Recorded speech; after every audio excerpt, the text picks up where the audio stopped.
ছেড়ে দে মা, তোরা ছেড়ে দে। ভাইয়া তাড়াতাড়ি দাও। ও বৌমা, ছেড়ে দাও বৌমা, ছেড়ে দাও আমারে। আমার বেটা যদি জানতে পারে তখন থেকে তোমারে কিন্তু ছাড়বি না নে। এর শাস্তি তোমরা পাবে। তোর ছেলে জানার আগে তোকে এখানে মাটি চাপা দিয়ে রাখবো।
তাহলে সব পড়ে গেছেন।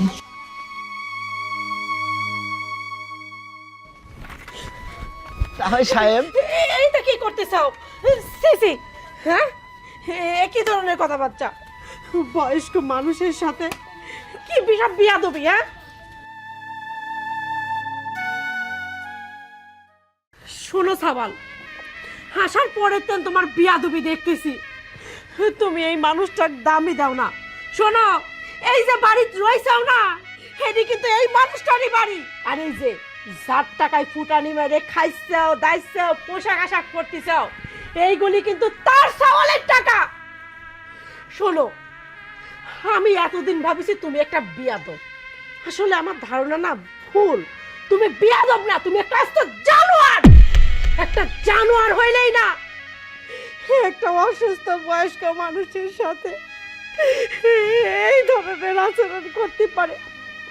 শোনো, তোমাকে মানুষ ভাবতে ঘৃণা হচ্ছে। তোমার বাপ মা যেরকম জানোয়ার, ঠিক তোমরা দুই ভাই বোন একই মতো। শোনো, এই বাড়ির যদি ভদ্রভাবে থাকতে পারবে, না হলে কিন্তু বাইর করে দেবে আমি ঘাড় ধরি। কি হয়েছে ভাইয়া? হ্যাঁ, আমার শাশুড়ি তোমার উপর এত রাগারাগি কেন করছে? আর সে কখন থেকে তোমরা চিল্লাপাল্লা করছো? তোমাদের চিল্লানোর কারণে আমি ঘর থেকে বের হয়ে আসলাম। শোন রে বোন, তাহলে সাহেবের লাঠিটা নিয়ে আমি একটু মজা করছিলাম, আর মাওয়ে মা এসে সারি দেখ ইচ্ছা মতন বহাবাদ্য করছে, আবার করছে যে আমরা ছোট লোক, বাপ মা তুমি যা তা বলে গালাগালি ভাবতেছে। আচ্ছা আম্মা, আপনি কেন আমার বড় ভাইয়ের সাথে এরকম ব্যবহার করছেন? কি এমন খারাপ করে ফেলেছে? হ্যাঁ, আব্বাকে কি মারধর করছে নাকি তার সাথে খারাপ ব্যবহার করছে? আমার ভাই তো তার পুত্রী মানুষ, তার সাথে কি একটু মজাও করতে পারবে না? শোনো বৌমা, এটা মজা না, এটা হলো বিয়াদবি, যেটা তোমার বাপ মা তোমার শিক্ষা দেয়নি। কোনটা মজা আর কোনটা বিয়াদবি, এই জন্য তোমরা মজার ছলে বিয়াদবি করার শিক্ষা পাইছাও। শোনো বৌমা, তোমার ভাই কয়ে দাও, আর একবার যদি বিয়াদবি করতে আসে, এই ঘাড় ধরে এই বাড়িতে বাইর করে দেব। শোনেন আম্মা, আপনাকেও একটা কথা আমি সাফ সাফ বলে দিচ্ছি, এই বাড়িতে কে থাকবে না থাকবে সেটা আমি দেখে দেবো। আর আপনি যদি পরবর্তী সময় আমার ভাইয়ের সাথে খারাপ ব্যবহার করছেন না, এর ফল কিন্তু একদম খারাপ হবে। ভাইয়া চলো।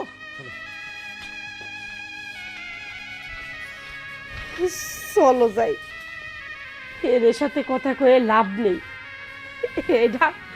এরা হয়েছে জম্মের বিয়াদব, বুঝছো? বাপ মা শিক্ষা না থাকলে আর কত ভালো ব্যবহার এর কাছ থেকে আশা করব। চলো, এইবার থাকতে হলে চোখ কান বন্ধ করেই থাকা লাগবে।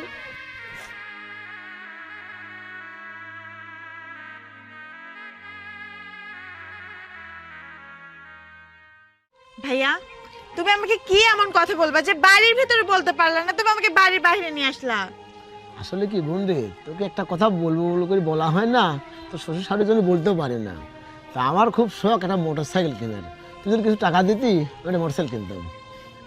আচ্ছা ভাইয়া, তুমি কি আমার 10টা 5টা? হ্যাঁ, আমার তো ভাই শুধুমাত্র একটা, সে হলো তুমি।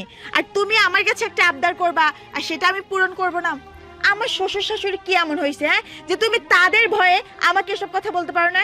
তুমি একদম চিন্তা করো না, আমি আজকের ভিতরেই তোমাকে মোটরসাইকেল কিনে দেওয়ার ব্যবস্থা করতেছি। চলো।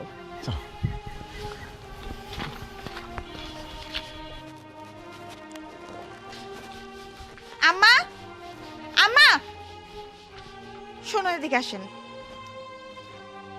আপনার সাথে কিছু কথা আছে। কি কথা বৌমা? বিষয় হচ্ছে আমার ভাইয়া গাড়ি কিনতে চাচ্ছে, তো কিছু টাকা লাগবে, টাকা দেন। টাকা লাগবে মানে? আমি যে কেবল ব্যাংকের থেকে কিছু টাকা তুলে আনলাম। জানোই তো তোমার শ্বশুরের পাওটা পঙ্গ, বেচারা ঠিক মতো হাঁটতে পারে না। ডাক্তার কইছে ওর যদি হাড়ের একটা অপারেশন করি তাহলে আবার ভালো করে না পারো, মোটামুটি একটু হাঁটতে পারবে না। একটা মানুষ হাঁটা চলাফেরা ওইরকম করে তার কি ভালো লাগে কও? আপনি অপারেশন করেন, কোনো সমস্যা নাই তো, কিন্তু এই মাসে করার দরকার নাই। আপনার ছেলে যদি আপনাকে আবার টাকা দেয়, সামনের মাসে করেন আর এই মাসে টাকাটা দেন। আমার ভাইয়ের অনেক স্বপ্ন একটা বাইক কিনবে, আমার ভাইয়ের স্বপ্ন তো আমি নষ্ট করতে পারবো না। দেন, টাকা দেন। ভাইরে স্বপ্ন, তোমার ভাইয়ের স্বপ্নটাই আগে। আর এই বুড়ি মানুষটা ঠিক মতো হাঁটতে পারে না, তা দেখতে চাও না। আরে ডাক্তার কইছে, ওই ডাক্তার 3-4 দিন পরেই বিদেশ চলে যাবি, তখন আর অপারেশন করতে পারবো না নে। উনি যদি বিদেশ চলে যায় তখন কি হবে নি? শোনেন আম্মা, ডাক্তার বিদেশ যাবে না কোথায় যাবে সেইটা দেখার বিষয় তো আমাদের না। আপনাকে ভালোই ভালো বলছি, টাকাটা আমাদেরকে দিয়ে দেন, তাছাড়া কিন্তু এর পরিণাম খুব ভয়াবহ হবে। শোনো বৌমা, এরম হুমকির দাম কি দিয়ে প্রতি মাসে টেহা লইলাও, এইবার আর হুমকির কাম বাদবি না নে। এই টেহা আমি দিচ্ছি নি, এই টেহা দিয়ে আমার স্বামীর আমি অপারেশন করাবো। কি বললি বড়ি তুই? টাকা দিবি না? তোকে তো আজকে আমি টাকা দে, টাকা দে বলছি, তাছাড়া কিন্তু তোকে একবার শেষ করে দেবো। টাকা দে। না না, এই টাকা নিয়ে না। টাকা নেবো না? স্বামীর অপারেশন করবি, আমি থাকতে এটাও সম্ভব হবে? কখনো না। টাকা দে বলছি। দেও করছে ভাইয়া, এই দেখো টাকা আর টাকা, এই টাকা দিয়ে তোমার গাড়ি কেনা হয়ে যাবে। আর শোন, তোর থেকে যে আমি এই যে টাকাটা নিয়ে নিয়েছি না, এইটা যদি তোর ছেলে জানতে পারে তাহলে তোকে আর তোর স্বামীকে একবার উপরে পাঠিয়ে দেব। কথাটা তুই মনে রাখিস। ভাইয়া চলো।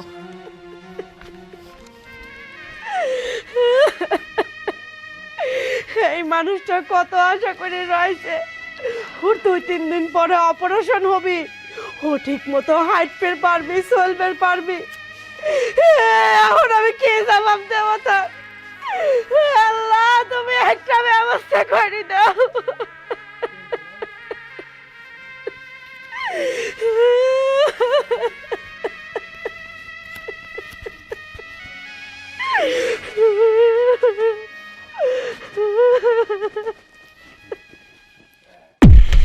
আকি, আকি,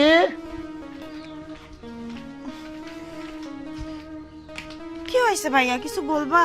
কে রে, তোর মন খারাপ করে বোন? ভাইয়া মন খারাপ থাকবে না? আমার আর এই সংসারে থাকতে ইচ্ছা করে না। দেখো, এই সংসারে আমার কোনো মূল্যই নেই। আমার স্বামী প্রবাসে থাকে, অথচ আমাকে থাকতে হয় একটা ভিখারির মতো। আমার স্বামী আমার কাছে একটা টাকা পয়সা দেয় না, সব কিছু ওর বাবা মার অ্যাকাউন্টে পাঠায়। আমার কি কোনো শখ আহ্লাদ কিছুই নেই বলো ভাইয়া? হ্যাঁ রে বোন, আমি তোদের বাড়িতে আসার পর দেখতেছি যে এই বাড়ির একটা কাজের মেয়ের যে দাম, সে দামটুকু তোর ভিতর নেই, সে দামটুকু তো শ্বশুর দেয় না। আর তোর স্বামী প্রবাস থেকে এত টাকা ইনকাম করে, তোর কি ইচ্ছা হয় না যে ওই টাকা নিয়ে 2 হাতে উড়াই, আনন্দ ফুর্তি করি? ভাইয়া ইচ্ছে তো আমার করে, যে সোহেল টাকা পয়সা পাঠাবে সেই টাকা আমি ইচ্ছে মতো খরচ করব, তোমাদেরকে দিব। কিন্তু দেখো এমনই কপাল আমার, সোহেলকে আমার একটা কথা শোনে বলো? সোহেলকে আমি তো কোনো কিছুই বোঝাতে পারি না। সোহেলকে আমার একটা কথা শোনে বলো? সোহেল তো সমস্ত টাকা পয়সা ওর বাবা মার কাছে পাঠায়। ওই বুড়া বুড়ির জন্য আমার কোনো শখ আহ্লাদ পূরণ হয় না। আমি এখন কি করব তুমি আমাকে একটু বলবা? কি করব, আমার আর দেখতে মন চাচ্ছে না তুই এত কষ্ট করিস। শোন, আমি যেটা বলি, যদি আমার বুদ্ধিতে কাজ করিস তাহলে আমার এই বনে যে টাকা পাঠায় না, ওর টাকাও হাসিল করতে পারবি, তুই আনন্দ ফুর্তি করতে পারবি। ঠিক আছে ভাইয়া, কি এমন বুদ্ধি যে কাজটা আমি করলে সোহেল আমার কথা মতো চলবে আর সমস্ত টাকা পয়সা আমার হাতে আসবে? তাড়াতাড়ি বলো না। তাহলে শোন,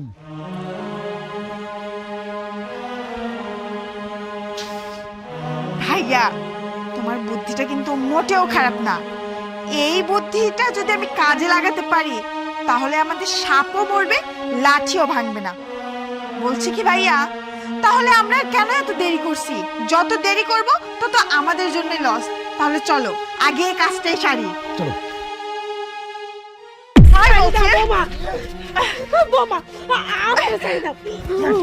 ছেড়ে দেবো? হ্যাঁ, তোকে ছেড়ে দেবো? আরে তোদের জন্য এই বাড়িতে আমার চাকরানি হয়ে থাকতে হয়, যেখানে কিনা আমার কত স্বপ্ন ছিল যে আমি শ্বশুর বাড়িতে গিয়ে রাজরানী হয়ে থাকবো। তোদের জন্য আমার সেই স্বপ্ন পূরণ হচ্ছে না। আজকে তোদেরকে তো একবার শেষ করে দিব। হ্যাঁ, নিয়ে চলো। আয় বলছি, আয় চল। সাইড দাও বোমা, সাইড দাও।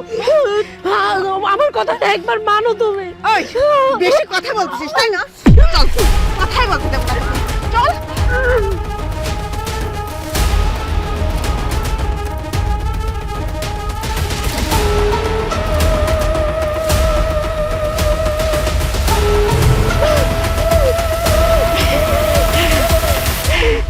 এই দেখ বুড়ি, হ্যাঁ ভালোই ভালোই বলেছিলাম যে টাকা পয়সাগুলা আমাকে দিয়ে দে, না সেটা তো শুনলি না, আমার কোনো কথাই শুনলি না।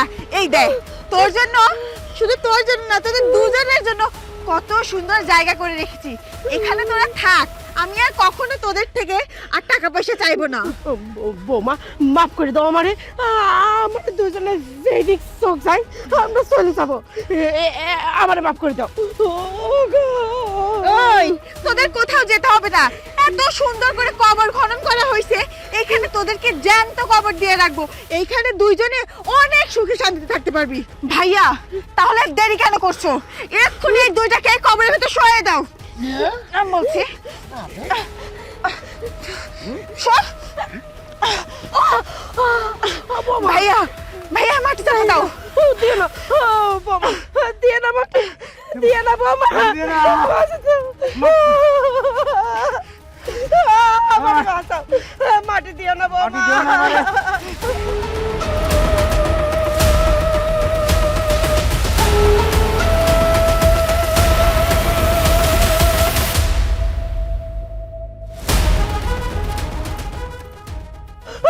আমাকে ছেড়ে দাও বোমা, বাঁচান রে, আমাকে মাফ করে দাও, তোমাকে আর কোনোদিনও কিচ্ছু খাবো না। ছেড়ে দে মা, তোরা ছেড়ে দে। ভাইয়া তাড়াতাড়ি দাও। ও বোমা ছেড়ে দাও, বোমা ছেড়ে দাও আমারে। আমার ব্যাটা যদি জানতে পারে তখন থেকে তোমারে কিন্তু ছাড়বি না নে, এর শাস্তি তোমরা পাবে। তোর ছেলে জানার আগে তোকে এখানে মাটি চাপা দিয়ে রাখবো।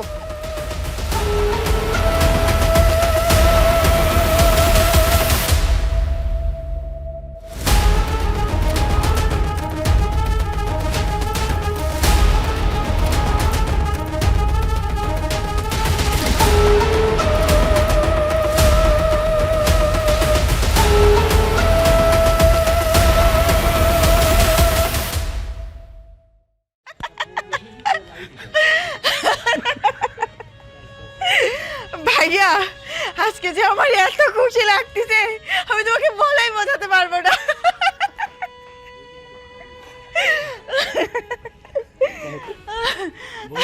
শোন, আমি কথা বলি, শৈল আসার টাইম হয়ে গেছে, এত বেশি হাসাহাস করার দরকার নেই। ও আসলে পরে এমন অভিনয় করব, এমন কাতর হয়ে পড়বো ও যেন বুঝতেই না পারে, হ্যাঁ, যে আমরা দুই ভাই বোন মিলে ওর মা বাবাকে জ্যান্ত কবর দিচ্ছি। দেওয়ালেরও কান আছে ভাইয়া, চুপ করো। তুমি একদম চিন্তা করো না, সোহেলের সামনে আমি এমন অভিনয় করব যে সোহেল আমার কান্না দেখে সব কিছু বিশ্বাস করে নেবে।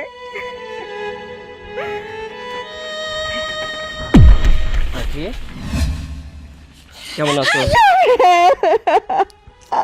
আরে কান্না করছো কেন? আরে পাগলি, আমি এতদিন প্রবাসে ছিলাম, এখন তো বাংলাদেশে চলে আসছো, তাই না? আরে তুমি কান্না করছো কেন? ভাইয়া তুমি বলো। আরে আমি বুঝলাম না, আমাকে তুমি ইমার্জেন্সি কল দিলা, বাড়িতে সমস্যা হয়েছে কিনা আমাকে আসতে বললা, কিন্তু আমি আসার পরে তুমি কান্না করতেছো, তুমি কিছু বলতেছো না, বলতেছো ভাইয়াকে বলতে। ভাইয়া সব খুলে বলেন তো আমাকে, কি হয়েছে বাড়িতে? আমার কষ্টে মুখটা ফাটে যাচ্ছে ভাই, আমি কই বাবলা না বোন, তুই ক। আখি, আমার কিন্তু কোনো কিছু ভালো লাগতেছে না, আমি এত কষ্ট করে প্রবাস থেকে তোমার ফোনের কারণে কিন্তু চলে আসছি, আমাকে কিছু বলতেছো না, তুমিও কান্না করতেছো, ভাইয়াও কান্না করতেছে, প্লিজ আমাকে সব খুলে বলো। সোহেল, তোমাকে কিভাবে বলবো? বাবা মা, বাবা মা? হ্যাঁ সত্যিই তো, তোমরা দুজন এ জায়গায় দাঁড়িয়ে আছো, বাবা মা কোথায়? সোহেল, বাবা মা এই দুনিয়ার বুকে নাই। এটা তুমি কি বলছো? আমার বাবা মা দুনিয়াতে নাই মানে?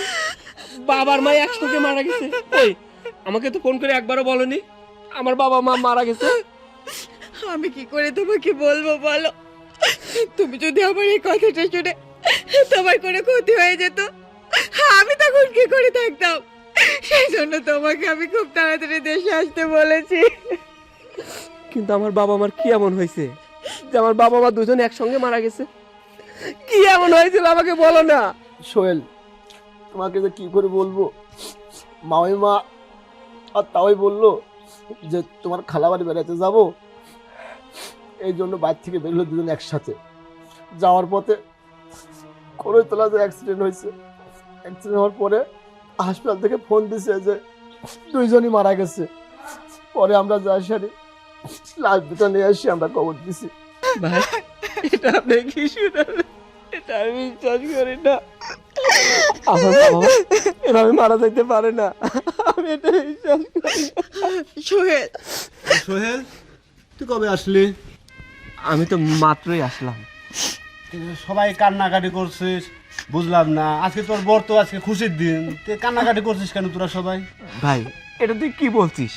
খুশির দিন মানে? আমার বাবা মা দুজনে একসঙ্গে রোড অ্যাক্সিডেন্ট করে মারা গেছে, তাহলে এটা খুশির দিন হয় কেমন করে? সোহেল, তোর বাবা মা রোড অ্যাক্সিডেন্টে মারা গেছে আর তাদেরকে মেরে ফেলা হয়েছে। কি বলছিস? আমার ভাই বলছে, আমার বউ বলছে যে আমার মা বাবা রোড অ্যাক্সিডেন্ট করে মারা গেছে, আর তুই বলছিস তাদেরকে খুন করা হয়েছে। কেন, তুই জানিস না যে আমার বাবা মা রোড অ্যাক্সিডেন্ট করে মারা গেছে? এরা তোকে কে বলছে? নিশ্চয় তোর বউ। হ্যাঁ, আমার বউ আর আমার বড় ভাই বলছে। কি ভাবি, তাহলে সোহেলকে এটাই বুঝিয়েছেন যে আপনার শ্বশুর আর শাড়ি রোড অ্যাক্সিডেন্টে মারা গেছে? শোন সোহেল, তোর বউ আর তোর বউয়ের ভাই যেটা তোকে বলছে সম্পূর্ণ ভুল। তোর বাবা মা রোড অ্যাক্সিডেন্টে মারা যায়নি, তাদেরকে মেরে ফেলা হয়েছিল, তাদেরকে জিন্দা খবর দেওয়া হয়েছিল। আখি কি বলছে? না না সোহেল, বিশ্বাস করো, উনি যেটা বলছে একদম মিথ্যা কথা। চুপ! মিথ্যা কথা বলছি আমি? চাচা, চাচি এদিকে আসুন। আজ তোদের মুখোশ খুলে যাবে আজকে। এই দেখ তোর বাবা মা। মা, বাবা,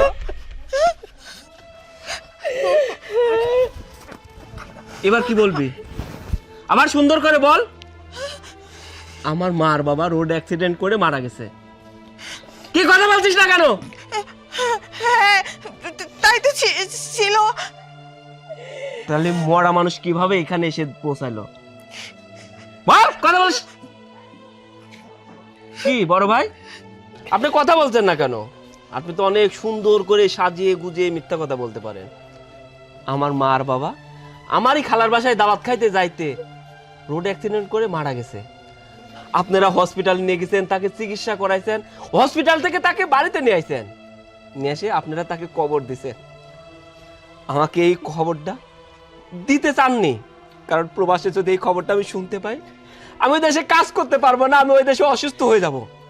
আমাকে নিয়ে আপনারা কত কিছু ভাবেন। কি কথা বলছেন না কেন? এখনো সুন্দর করে বলেন, একজন মানুষ মরে যাওয়ার পরে কিভাবে জানতো এখানে এসে দাঁড়াতে পারে? আমাদের প্রবাসীদেরকে আপনাদের মানুষ মনে হয় না? আমরা প্রবাসীরা টাকার মেশিন, তাই না? আমরা প্রবাসে যাব আর শুধু টাকা ছাপাবো, কিন্তু সেই টাকা কোনো প্রবাসী খাইতে পারবে না।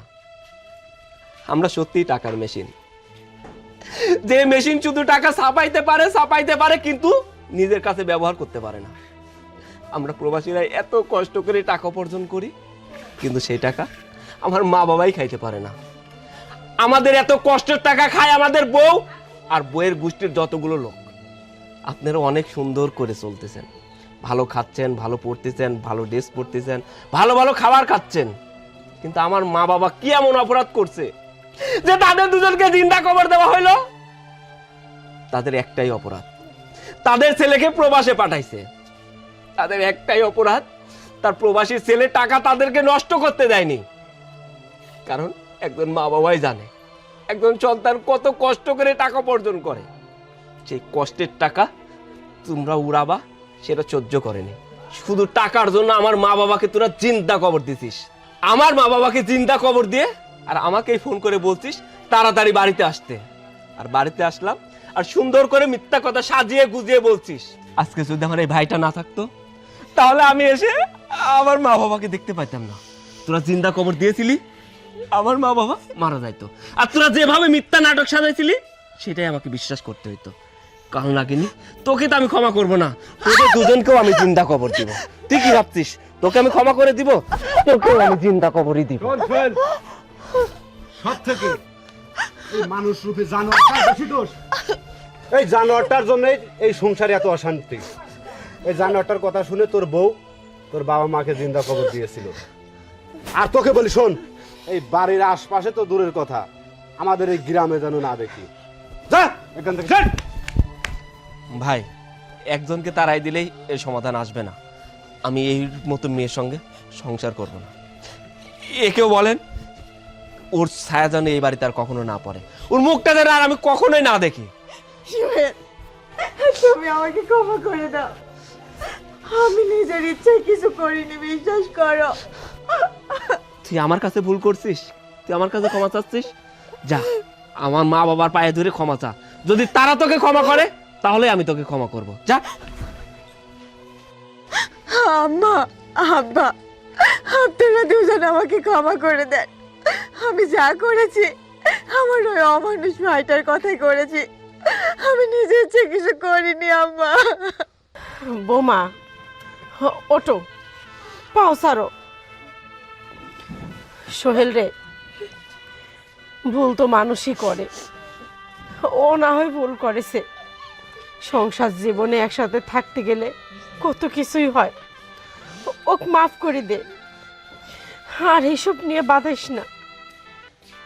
সোহেল, চাচিমা ঠিকই বলছে, তুই ওকে মাফ করে দে। চাচা চাচিকে নিয়ে ঘরের মধ্যে যা, যা সবাইকে নিয়ে ঘরের মধ্যে যা। যা মা, ভিতরে চল। চল বাজার। ভাই, আপনিও ভিতরে আসেন। আমরা আরেকদিন আসবো। যান চাচিমা যান। আসেন আম্মা।